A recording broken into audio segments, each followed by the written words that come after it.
Mesdames et messieurs, bonsoir et bienvenue à cette émission de On s'en parle. La grande séduction d'Abitibi-Ouest dévoile sa deuxième campagne de financement. J'en discute avec le président de la mobilisation de la grande séduction d'Abitibi-Ouest, M. Sylvain Trudel. Monsieur Sylvain, bonsoir. Bonsoir. Merci d'avoir accepté cette invitation-là. Puis c'est tellement important. Il faut renseigner les gens. Je sais que on en parle souvent, mais moi, je trouve qu'on n'en parle pas encore assez souvent. Et puis, on va remédier à ça le plus souvent possible. Alors, vous avez toujours une place ici, M. Trudel. Merci. Une deuxième campagne de financement qui a vu le jour pour la grande séduction le 9 janvier dernier.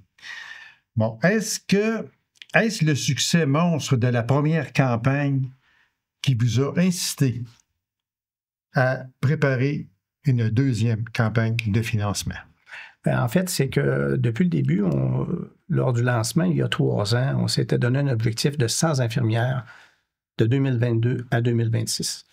Et là, on est rendu à mi-chemin, un petit peu dépassé mi-chemin. On a 54 infirmières qui demeurent en Abitibi-Ouest. On a recruté 59, il nous en reste 54, ce qui est un excellent taux de rétention. Mais on veut se rendre à 100. Donc, on est à 54. Et c'est sûr qu'on est conscient que les 46 autres, là, ceux qui nous restent à aller chercher, on est conscient qu'on n'est pas tout seul au Québec, ni au Canada, ni dans le monde à chercher des infirmières. Je pense que non. On est conscient qu'on n'est pas tout seul qui a eu cette idée-là. Donc, on sait qu'on va devoir redoubler d'ardeur, de créativité, en fait, on va devoir retourner sur le marché principalement en France et dans le reste du Québec, mais principalement en France. On va devoir faire une nouvelle campagne d'attractivité. On va devoir aussi partir une 3e cohorte d'infirmières africaines. Puis on va devoir aussi bonifier nos incitatifs. Puis en plus de d'autres mesures qu'on sait qu'on va devoir raffiner. Donc, on sait qu'on n'est pas rendu à terme. Et si on veut se rendre en fait au bout de notre objectif, là, on était au stade de prendre le 2e souffle. On était au stade d'aller chercher notre 2e souffle. Et la campagne, mais c'est la façon de se donner les moyens financiers pour compétitionner dans la cour des grands. Avant de passer dans le vif du sujet, c'est-à-dire la deuxième campagne, j'aimerais ça qu'on fasse un survol global de la première campagne. 3 ans. Déjà, le temps passe vite. Je vous avais reçu ici lorsque vous avez lancé cette première campagne.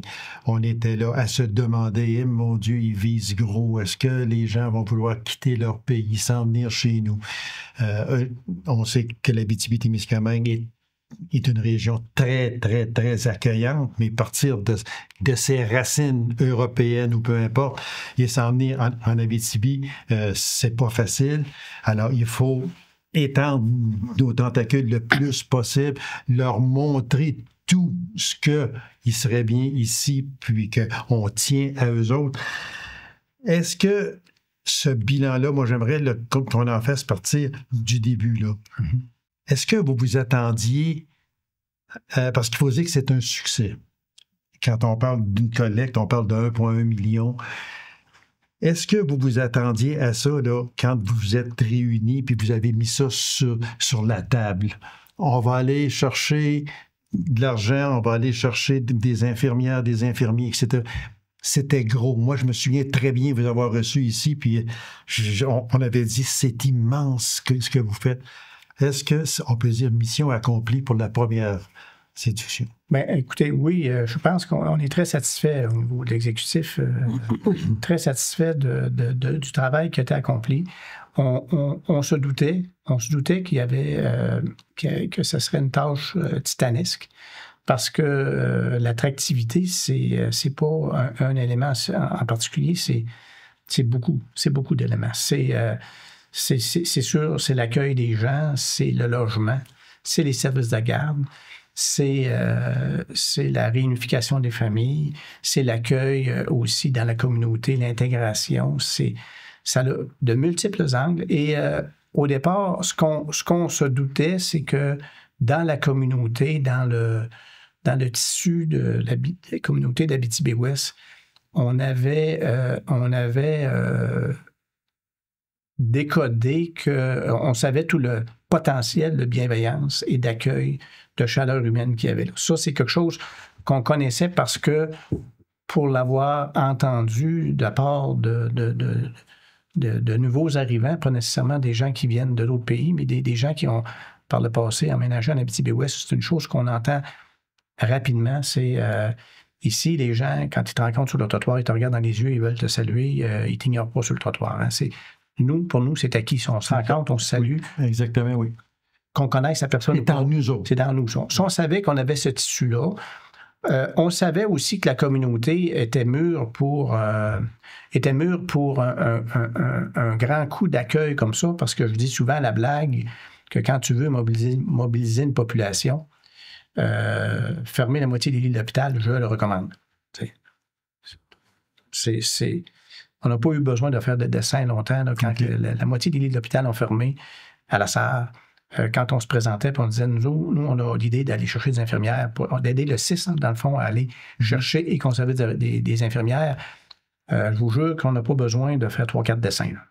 Puis ce qui est merveilleux avec le concept de la grande séduction, on n'est pas ceux qui ont inventé ce concept-là. Le film est passé avant.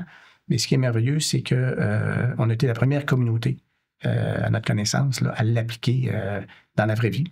Et ce qui est merveilleux, c'est que tu dis ces 3 mots-là, puis tout le monde comprend ce qu'il y a à faire. Et ça, on se doutait que s'il y avait un terreau qui était fertile à tenter ce genre d'expérience sociale-là, parce que je pense que c'est de ça qu'il s'agit, on se doutait que s'il y avait un terreau au Québec là, pour faire ça, c'était ici. On avait cette conviction-là. On avait la situation de crise du centre hospitalier qui faisait que la communauté était plus près que jamais. On a eu un appui des entreprises, des décideurs, de la MRC, la ville. Tout le monde a embarqué d'une façon formidable. Les PME d'une façon formidable. La population, au niveau des bénévoles, on a eu une réponse formidable. Et là, ce qu'on a... Dans le fond, le résultat que ça a eu, c'est que notre première cohorte est arrivée. Puis, eux, ils ont tout laissé là-bas, ils arrivent ici et ce qu'ils nous disent, ce qui les a frappés, là, puis d'ailleurs, il y avait un journaliste la semaine passée qui demandait, quand on interviewait un, puis il disait, qu'est-ce qui vous a frappé? Ben, il dit, moi, c'est des sourires. J'ai rencontré plein de gens avec des sourires, puis ils souhaitaient le bienvenu. Et ça a l'air banal, là, mais sur la planète, ça n'est pas tant que ça. Beaucoup, exactement. Ça n'est pas tant que ça, banal. Là. Donc, ce côté-là, chaleur humaine, tu sais, le côté que je vais appeler plus social, plus relationnel, a été vraiment une réussite 12 sur 10. Ça a été formidable. Et c'est sûr qu'on a été très méthodique. Le logement, on n'a rien laissé à... Tout était pensé. C'était pensé, puis on n'a pas dépensé beaucoup d'argent pour le logement en passant. On s'est fait donner des meubles. Tu sais, les meubles qu'on nous a donnés, c'est des meubles qui nous ont été donnés. Donc, nous, on a donné au suivant. On a donné une deuxième vie à des meubles qui croupissaient dans des entrepôts. C'est ce qu'on a fait. Des meubles, des vélos, toutes sortes de choses qui croupissaient dans les entrepôts. Ça fait qu'on est pas mal fiers d'avoir fait cet exercice-là. C'est sûr que le côté logement, ça a bien été. Honnêtement, on est satisfait. Côté service de garde, on est l'Abitibi-Ouest actuellement. Là.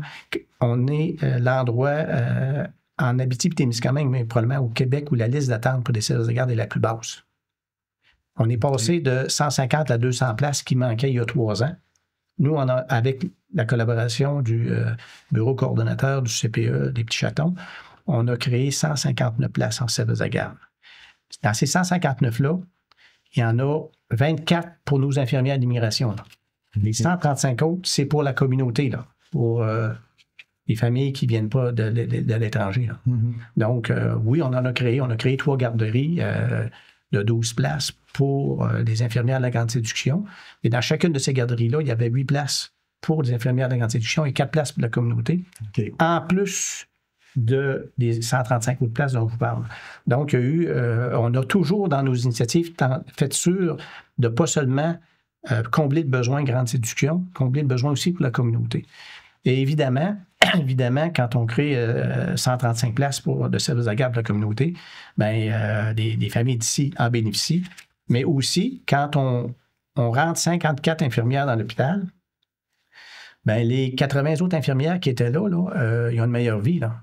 Arrête de faire du TSO. Oui, c'est sûr. Tout le monde a une meilleure vie parce que le problème de la pandémie, ça a été non seulement ceux qui ont quitté, pour toutes sortes de raisons, c'est que ceux qui sont restés sont devenus une vie misérable. C'était très Non. difficile. Puis on le voyait aussi, quand on allait à l'hôpital, c'était des visages étirés, des yeux rougis.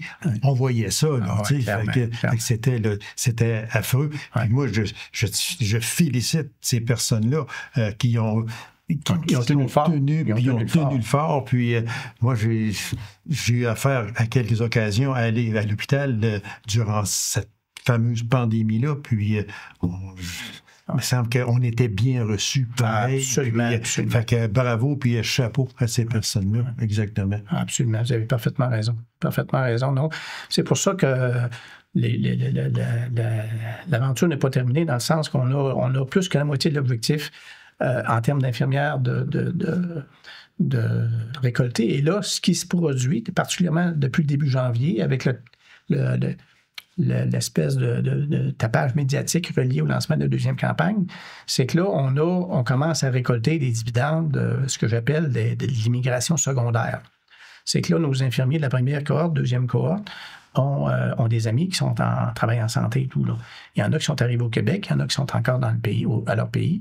Mais là, du bouche-oreille, en leur disant, écoutez, ici, là, on est bien reçus.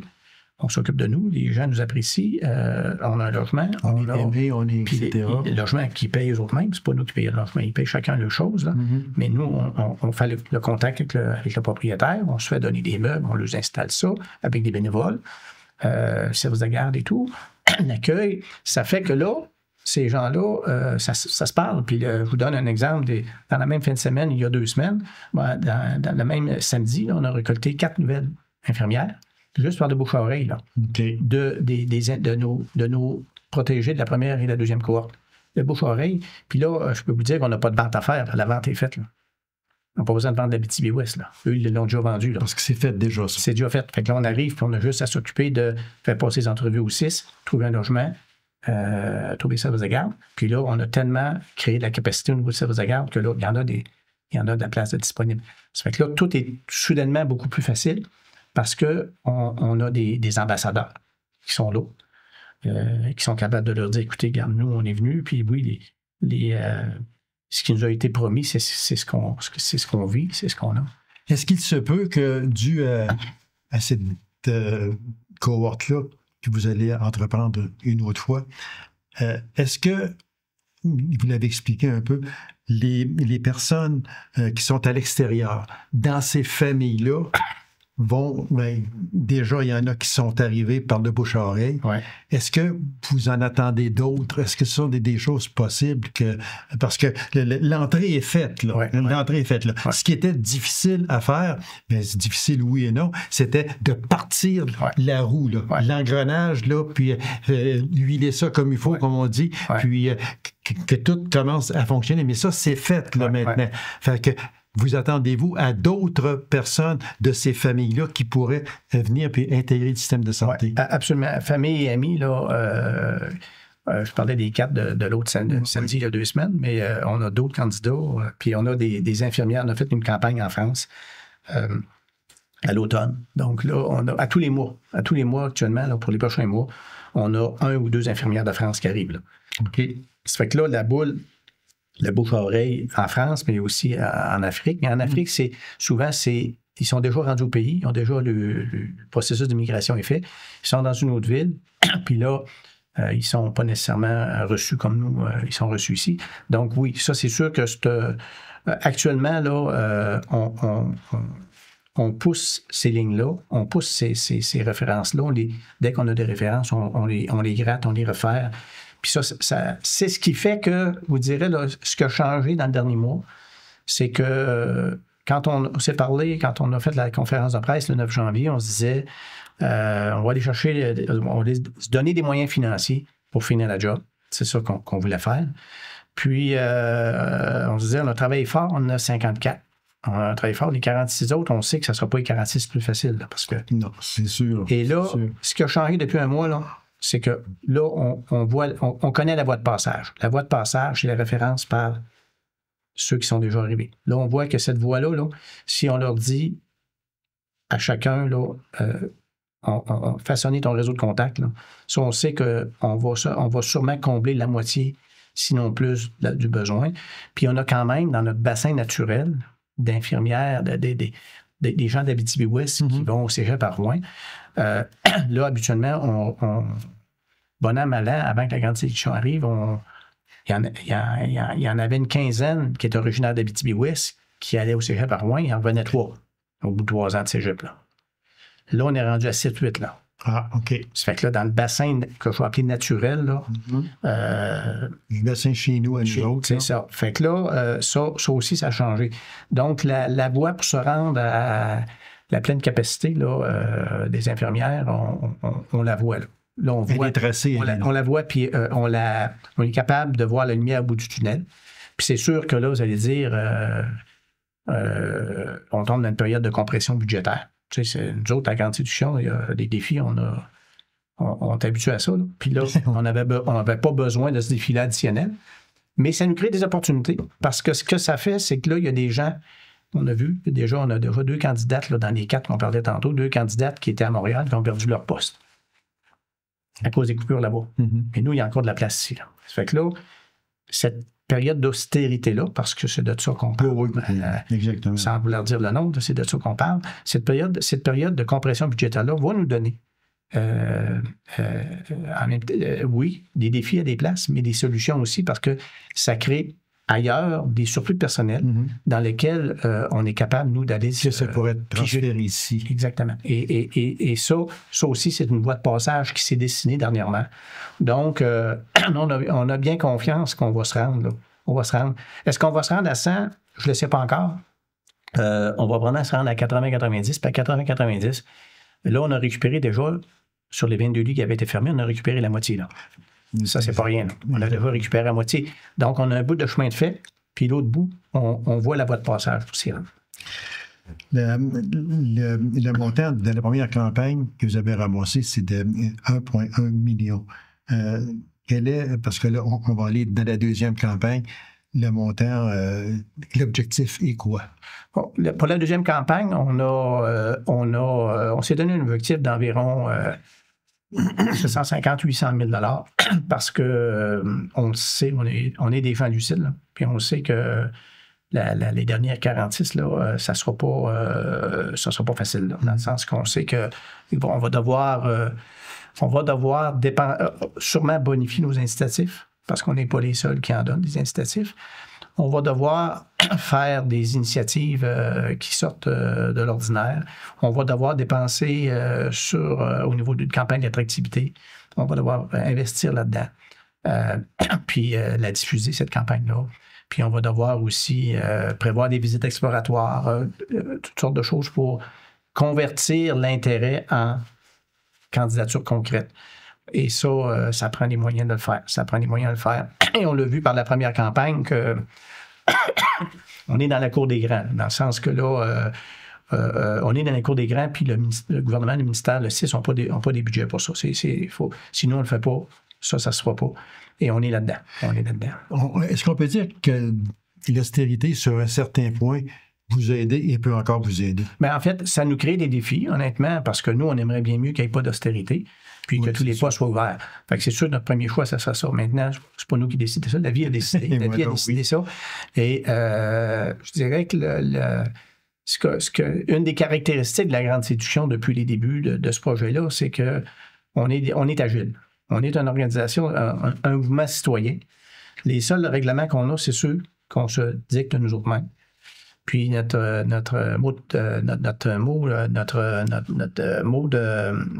façon de fonctionner, notre façon d'opérer, c'est d'être les plus agiles de la place.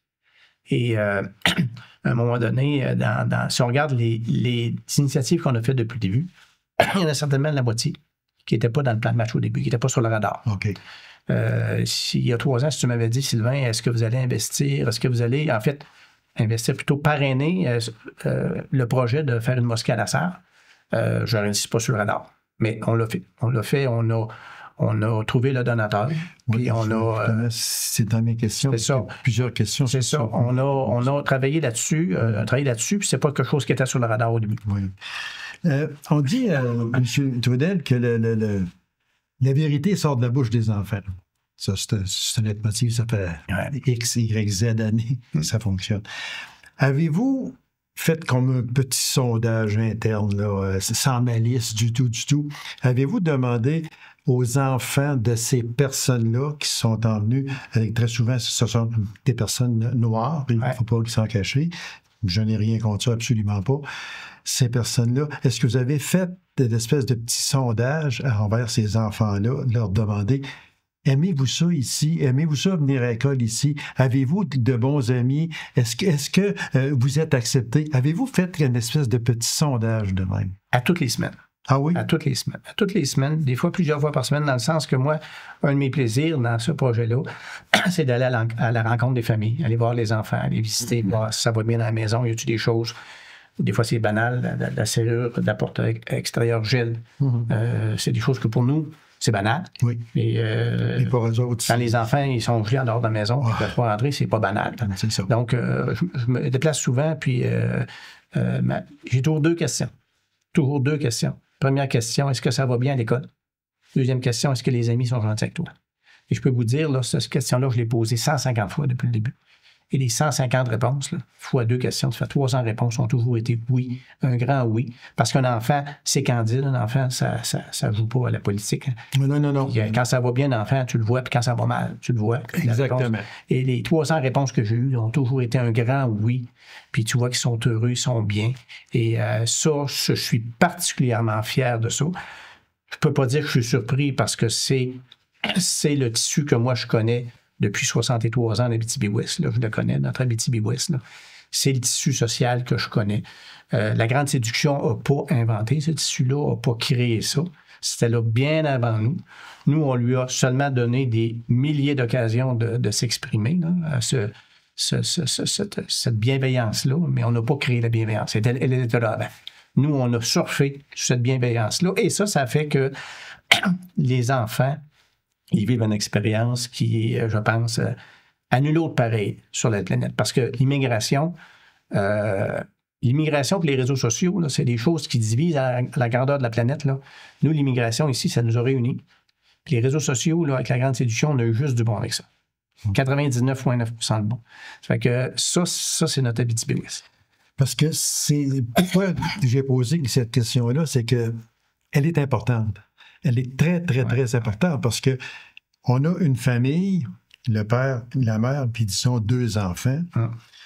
Le père et la mère, ça va bien. Dans leur travail, ça va bien. Ils sont acceptés, etc. Mais à côté, si les 2 enfants ne sont pas acceptés dans la communauté, est-ce que les parents vont persister à dire, ben regarde, ça va se placer, ils vont faire quoi? Ouais. Ils vont dire, ben regarde, on va s'en aller ailleurs. Absolument. Ça fait partie de l'enracinement. L'accueil des enfants, l'accueil de la famille, aussi la réunification familiale. On a mis sur pied un programme de réunification familiale où on encourage puis on aide ces familles-là à aller chercher des amis, frères, sœurs qui sont idéalement dans le domaine de la santé, mais des fois en dehors du domaine de la santé, pour se rebâtir des racines ici. Parce qu'on sait que plus on permet l'enracinement ici, plus notre investissement, toute l'énergie qu'on a mis là-dedans est sécurisée pour le long terme. Voilà. Et ça, depuis le début, on est conscient de 2 statistiques qui nous ont été mises au visage, je vais le dire comme ça, dans la première année. Là. La première, c'est que dans une expérience précédente d'immigration, au bout de 5 ans, sur 20 infirmières, il en restait 5. Nous, au bout de 3 ans, sur 59 infirmières, il en reste 54. C'est 92%. Et voilà, exactement. Deuxième statistique importante, c'est que aller jusqu'à l'an passé, le taux de réussite des infirmières hors Canada à l'examen de l'ordre était 16%. Nous, notre taux de réussite est de 100%.